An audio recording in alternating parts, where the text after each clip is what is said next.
morning, everybody. Good to see you guys. My name is Kevin. I'm one of the pastors around here, and I'm glad you're with us as we're going to kick off a new series today called Heromaker. Let me set it up like this. I don't know if you have read or would ever care to read the book on basketball. This is the definitive 719-page book on the National Basketball League. It is known as like the Bible of basketball. The opening chapter of this book is called The Secret. It's called The Secret because Simmons, who wrote the book, learned the secret of basketball in a surprising way. He's a lifelong fan of basketball. He is a veteran sports writer. He had been and watched thousands of basketball games in his life, and he never knew this secret until he was having a conversation with Hall of Famer Isaiah Thomas, who's best known for... That's sad. I felt like last night, it was like everyone had given up on the Pistons. They're still a team, guys. I don't know if you know that. He's best known for leading the Pistons to 2 national championships. And in his conversation with him, he said this, that the secret of basketball is that it's not about basketball. Now, Simmons obviously was not expecting that kind of an answer. And Thomas went on to explain that he learned the secret when the Pistons made an in-season trade that just didn't make any sense. They traded one of their high-performing, stellar athletes for a lower-performing, his name is Mark Aguirre. But Mark Aguirre was the kind of player who understood the secret of basketball. He was not only a childhood friend of Thomas, he understood that his role was to do anything he could to make the rest of the team successful. And while the trade made no sense on paper, it turned the season around for the Pistons, and they won the national championship that year. So Thomas said this. He said, being the best in basketball is really all about the team. Everyone has to put the team first. Most people think that winning in basketball is all about players who score the most points or get the most rebounds or have the highest shooting percentage. It's all about having the right statistics. No. It's about the players who understand basketball's secret and are willing to sacrifice their personal success, even forgetting their own stats. It's impossible to measure teamness on a scoreboard, and that's why it's a secret. You can get seduced by the numbers and the stats. It's not about statistics and talent as much as it is about making your teammates better and putting your team ahead of yourself. That sounds like some very Jesus way of living kind of stuff. And he's just talking about basketball, but this is the very thing that Jesus says is like the secret to life. You want to know the secret to being the best kind of person? You want to know the secret to living the best kind of life, or the secret to being a great parent or a great neighbor or a great boss or a great employee? See, the secret of life is that it's not about you. And the more you live your life trying to be the hero and make it about you, you will not live into the fullness of all that Jesus has come and invited us to experience with our life. In fact, think about it like this.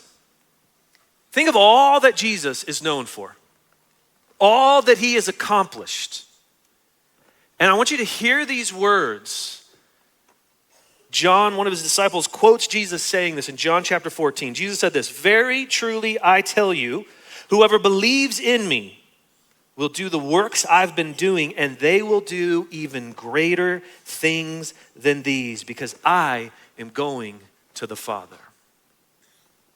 Did you know that Jesus said that? How many of you who believe in Jesus would feel like, oh, I've done greater things than Jesus? Did you know that Jesus expects you to?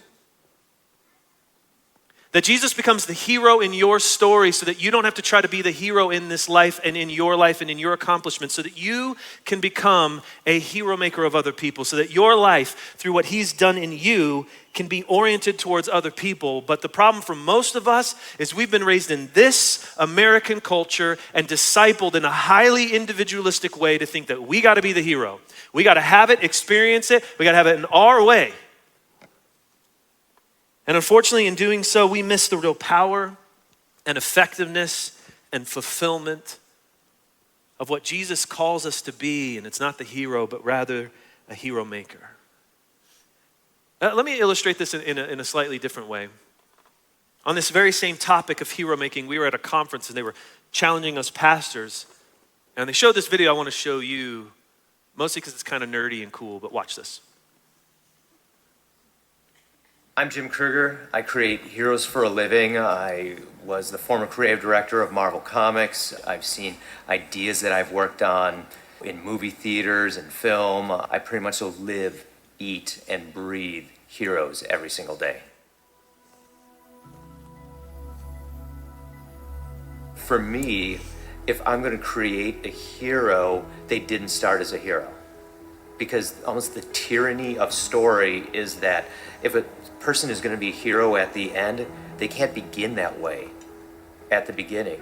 And the hero's journey begins in really oftentimes broken places and kind of lost places. And so often that Heromaker is the one that finds the person who is lost and who is able to walk them through whatever tragedy they face so that they can ultimately become what they can become. You can't have a hero journey without the hero maker. You know, when we think about Alfred and Batman, Alfred is someone who takes the chaos, the raw chaos that is the pain in Batman's life, and Alfred helps it be honed into the character who can ultimately save Gotham. A lot of pastors want to be Batman, and look, let's be honest, if you have a choice between being Batman and Alfred, who doesn't want to be Batman? Look, the point is that I think a pastor is supposed to be Alfred, not Batman. I really do, because Batman's purpose is to go out there, he's supposed to go and stop crime and save people, but then when he comes back, there's Alfred who has to support him, who has to feed him, who has to help him remember why he does this in the first place. I need an Alfred there who's going to help me remember that the things I give myself to, if I give myself to them too much, I'm going to be destroyed by those things. Because all the things that can grab us are the things that will destroy us if, God is not where he belongs in that life. There once was one Spider-Man comic book that came out every other month. And then it came out every month. And then other heroes that were introduced in Spider-Man would get their books. And then heroes introduced in their books, and those books would get more books. And all of a sudden you had this living, breathing Marvel universe where all these characters were interacting, and it was amazing. What I would say to a pastor is that it's more heroic to be a hero maker than a hero. Because ultimately, what you are in the process of is you are making a universe of courageous beings who defy the status quo that we're all stuck in every day. So like a different way of saying it is like Jesus is calling us to be an Alfred in the story of other people. To make our life about them, about their success, about them having someone believe in them, someone to inspire them, someone to support them in their journey. Our call is to become a hero maker of others. I love the line in the video there as he's talking. He said that often the hero doesn't start as the hero. Often their stories start in very broken and very lost places. That's just good news for most of us, because when we hear Jesus say that he expects us to do even greater things than he did, we all feel completely not qualified. Maybe even disqualified, broken, lost, confused. We're just trying to figure out how to hang out with Jesus more and be better at that, let alone trying to make the world a better place or be a hero maker of other people. That's the same journey that everybody has always been on. And it's exactly why Jesus came and became our hero, why he stretched out his arms and would die for us, so that in being our hero, he can call us to live into the fulfillment of life and to be a maker of other people. Not trying to put ourselves at the center of the story. So I want to show you this. Now Jesus did this in a number of ways, but in a very specific way in the way he went about preparing people for ministry. So if you have a Bible, I want you to open to Mark chapter 3. If you don't have a Bible, I'll put the words on the screen here for you in a second. Now, Mark is one of the 4 biographies we have. We call them the Gospels. It's Matthew, Mark, Luke, and John. These are people who were eyewitnesses or who had interviewed people back in the ancient world going, man, what Jesus did was crazy. We got to write this stuff down. Having people like us in mind years later to learn from and to hear and to know what happened in history. And so Mark records this moment where Jesus kind of picks. Now think about this. Don't just think about all that Jesus accomplished. That's what we tend to think of when we think of Jesus. What I'm asking today is, how did he accomplish it? Now there is, of course, the part where he died on the cross, and it's like what we center ourselves on, and we believe that he was fully human and fully God. There's all that part to the story, but Jesus turned around and took what he accomplished and put it in the hands of a kind of motley group of people that went and flipped history upside down. That what he accomplished in his mission was continued through those who would follow him and believe in him. And thousands of years later, here we are still centering ourselves in rooms like this we call churches around the story of what Jesus did, around his teachings of what we believe about him and what he calls us to be in our life, which is to be like him. So if you have Mark 3, skip down to verse 13. Listen to these verses. This is what Mark records for us. He says this: Jesus went up on a mountainside, and he called to him those that he wanted, and they came to him.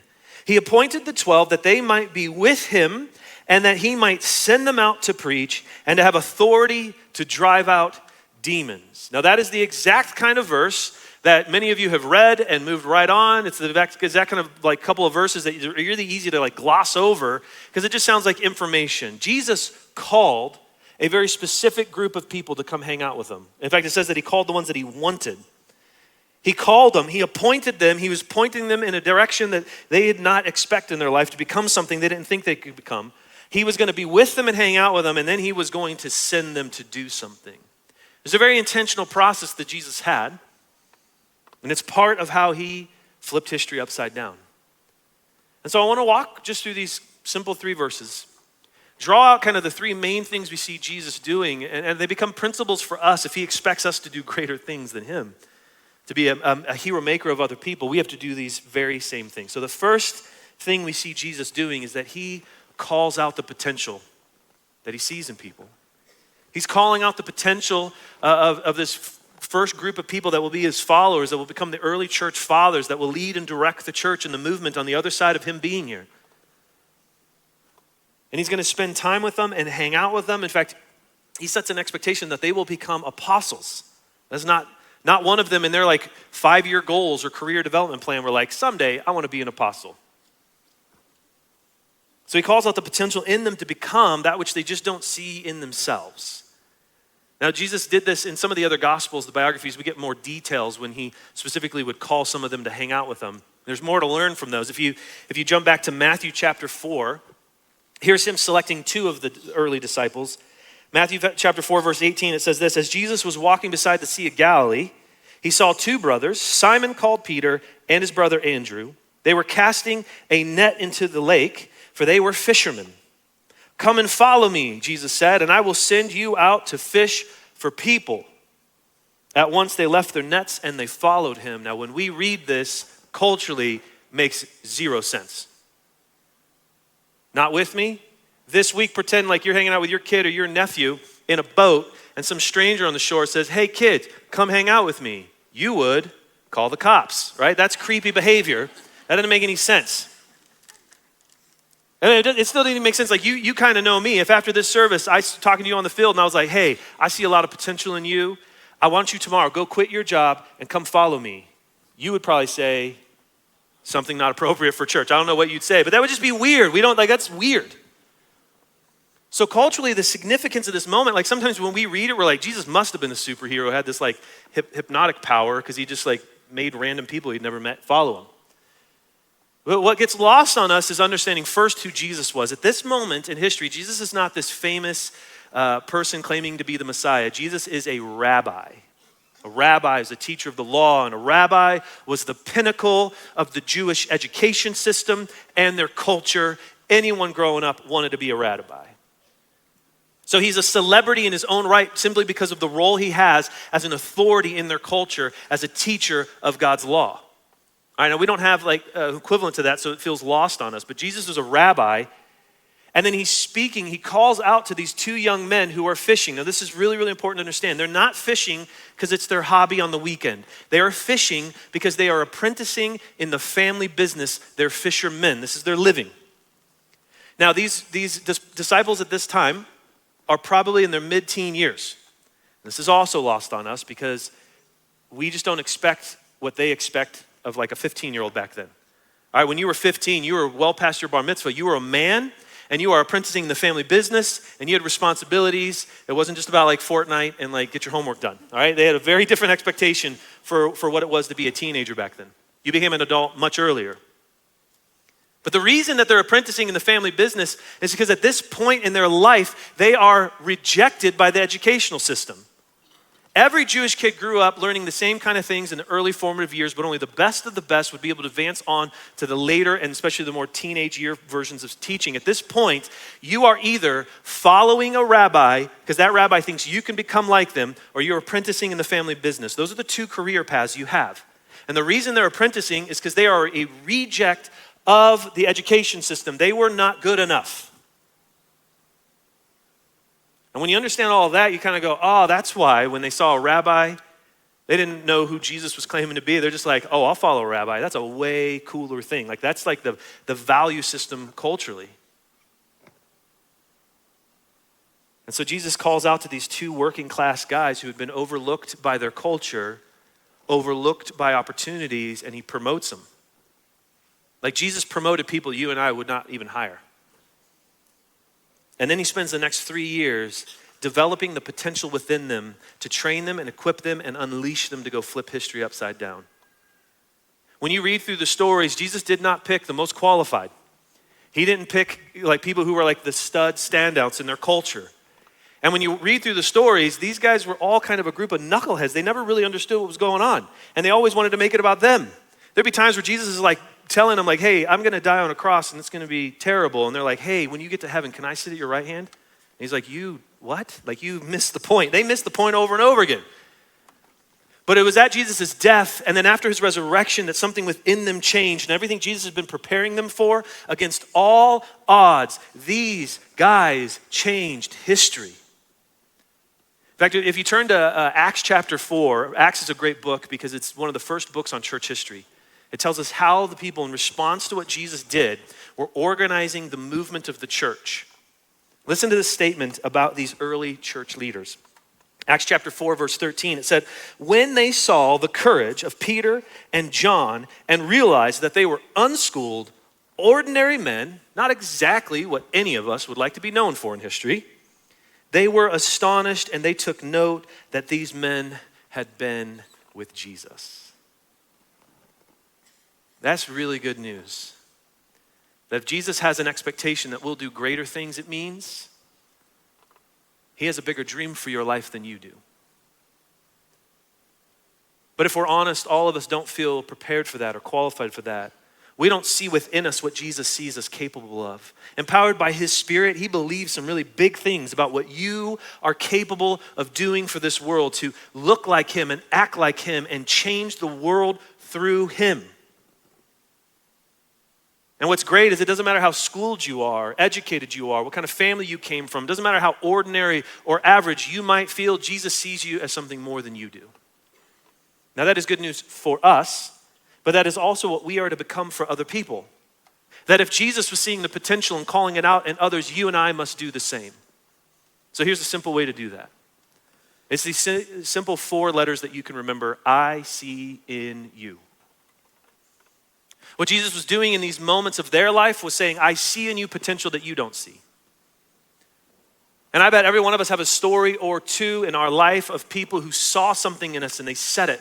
They said they believed in us. They saw greatness in us. They saw leadership in us. They believed in us. And those people will forever be remembered in our life as a hero to us. And Jesus is saying, now you and I must turn that around and become like that for other people. You and I need to have I see in you conversations. So the question is very simple. Who?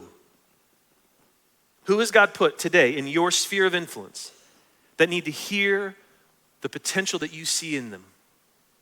That need to hear you affirm the giftedness and the talents they have.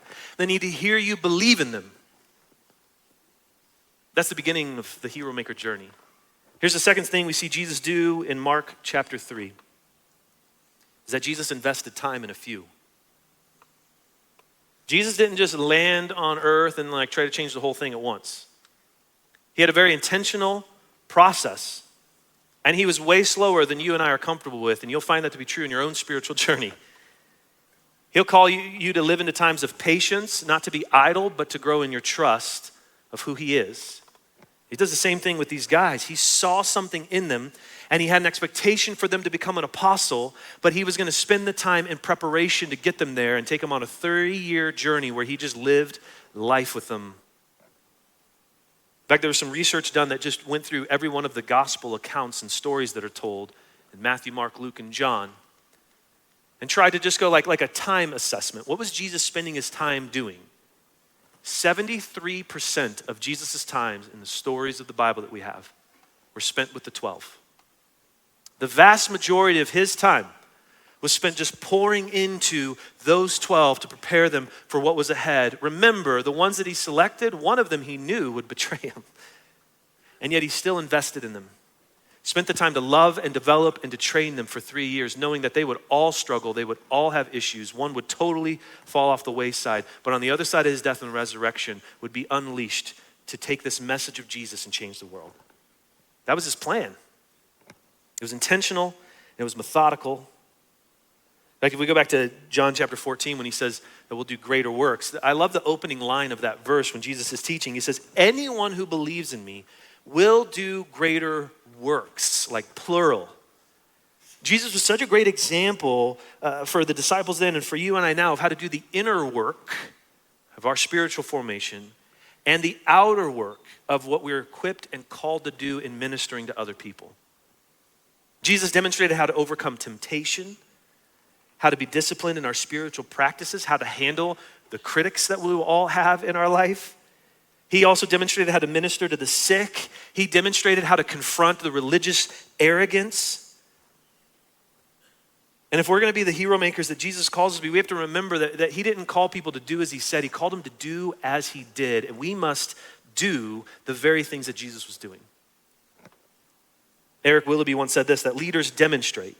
They show. Leaders don't ask you to do something they aren't willing to do themselves. And Jesus over and over and over again did the very things he expected us to do. In fact, his last night, his last meal with the disciples, the night he would be betrayed, the night before he would die, they were celebrating Passover, and it's where he instituted the act of communion. But before he did either one of those things, he, the hero, he, the Messiah, he, fully God, fully human, took on the role of a servant and washed their feet, not just because no one else had gotten around to it. Because in that moment, he was embodying the very thing he calls us to be, that a heroic life is one of servanthood. It is about making your life about other people. And so the question, if the first question is, who has God called you to see the potential in? Now the question becomes, who are the people that he is calling you to invest your life in? And of all of you in this room with any amount of gray hair, you have been discipled in a culture that has set the bar real low for you. Then the season of your life where you're near retirement and in retirement, when you have acquired the most, have the most wisdom and knowledge, that like the greatest thing anyone expects of you is like go play golf and like move to Florida where it's not so cold. And you should do some of that. But there are a bunch of young people sitting in this room right now who need you. They need your wisdom, they need your leadership, they need what you have learned in life to speak to them. I'm asking every one of you, regardless of your age, who are the people that God has put in your sphere of influence to pour your life into? To be a hero maker for them. To share your life with them, not because you've lived the perfect life or you have it all figured out. In fact, very the opposite, because you're just keep being consistent in following Jesus and you're inviting people along for the journey with you. Jesus was very intentional to pour his life into other people. We are called to do the same, to encourage and to build them up and to invest. Which gets us to this last thing that we see Jesus do, is that he gave authority to them. He didn't just say, come and learn from me. He gave them full authority to go in his name and become him. We'll go back to Mark chapter 3, verse 14 and 15. Just read it one more time. He said that he appointed the 12, that they might be with him, and that he might send them out to preach and to have authority to drive out demons. From day one, this was not just about being a follower of Jesus or having a belief statement about who he was. You will be sent out to become like him and to take what he has taught you and teach it to other people. This is a definition of what it is to follow Jesus. Our life is to model him and is to be a teacher of his. And he gave us authority to go and be light in the darkness of this world. See, it's really easy for us to do this. We do this way too often. We'll sit around and we'll see all the chaos of the world. We'll see all of the issues and all the problem and all the tension. And we just go like, man, the world's going to hell in a handbasket. Man, the world's super messed up. Do you realize the answer to the world is us, according to Jesus? And while the world is dark, he is equipped and he is called thousands of us just sitting in this one church right now, let alone his entire body of Christ across the world to be light in the darkness. The reason the world is so messed up is because far too many of us followers of Jesus are way too preoccupied with ourselves and not being the answer of Jesus to the world around us. We abdicate the responsibility to someone else instead of embodying it and being who he's called us to be. Now, this is important in the process that Jesus had. He did not say, hey, come follow me day one, and then like day two, give them full authority. He didn't do that. He took them on a process from come follow me, and in 3 years, he would say, now lay down your life and die for me. He would go from like, hey, come follow me, to now anything you ask in my name, I will give to you. Jesus gives us that full authority to become like him. Now, there's a book written on this subject called Heromaker by a pastor, a good friend of ours named Dave Ferguson. And in the book, he talks to this process of apprenticeship that Jesus took the disciples on then, and it's still the same process we go on. He said this, the difference between a hero and a hero maker is that heroes share what they know. Hero makers share their lives. Hero makers invest in the development of leaders who know that there is an expectation for them to develop and share their life with other leaders to the fourth generation. In the book, he talks about how easily it is to overlook so many verses of the Bible where it says that Jesus spent time with the disciples. He was spending time apprenticing them. He was teaching them how to live like him, how to do what he did, how to go and become like him for the world. And the beauty is that you and I can apply these very same principles to our life and to the way we invest our life in other people. In fact, these 5 steps is kind of how we teach them. They're very simple. And they're awesome because they're scalable. They apply whether you like run a huge company or you're just trying to teach your kid how to load the dishwasher. They work both places. It's awesome. First step is this. I'm going to do the thing we're talking about. You're going to watch me. We're going to talk about it. I'm going to model for you what this looks like, what I'm trying to teach you, whether it's just life or it's leadership or it's the dishwasher. I'll model it. You'll watch it. We'll talk about it so we can draw out the principles of it. But the second thing, then the next step that you have to go to is I'll keep doing it, but you're going to start helping so that you can start putting in the practice and the reps to gain the confidence to grow into the person that God's calling you to be. And we'll keep talking about it. But there has to be a flip. You have to get to the third step because at some point you're going to do the thing. I'm just going to be here to help you. So you're now in charge, but I'm just supporting you, helping you, coaching you, and we'll keep talking about it. And then the fourth step is you do it. I'm just here watching. You just let me know if you need something. I'm still here, but you're not totally alone. But at some point, you got to go do this, and I'll go keep doing this, so this thing will continue on. So the fifth step is that you do it and someone else watches. This is literally how I taught my sons to mow the lawn, because I don't like doing it. So you guys are going to watch Dad do it. We're going to buy one of those like little toy mowers, and you're going to think it's cool. It's not. I'm going to trick you. Then you're going to start helping me. Then I'm going to help you. Then I'll just be watching, make sure you don't cut your foot off, and it's all you. It applies to everything from just the way we teach our kids to the way we develop the people that God's given us leadership over in our workplaces or wherever. Man, God's calling us to be more than a hero, to be about more than just ourselves. Jesus expects you and I to do even greater things than he did. And you and I need to wrestle with our insecurities to get there. Because for most of us, what trips us up is we worry, if I teach them everything I know, will I still matter? What if I teach them how to do what I do and they're better than me at it?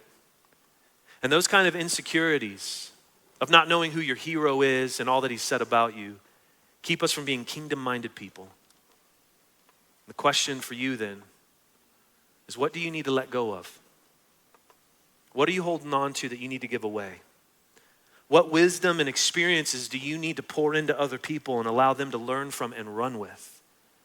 Who is a person that you've been given authority over that you need to promote, that you need to give more opportunity and responsibility?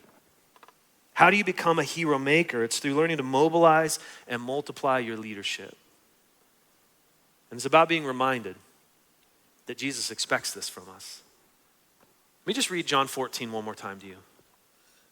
For those of you in this room who believe in Jesus, his death, his resurrection, would call him your Savior and your Lord, these are his words to you. Very truly, I tell you, whoever believes in me will do the works I have been doing, and they will do even greater things than these, because I am going to the Father. And you and I now have his Holy Spirit empowering us to be more than you and I realize.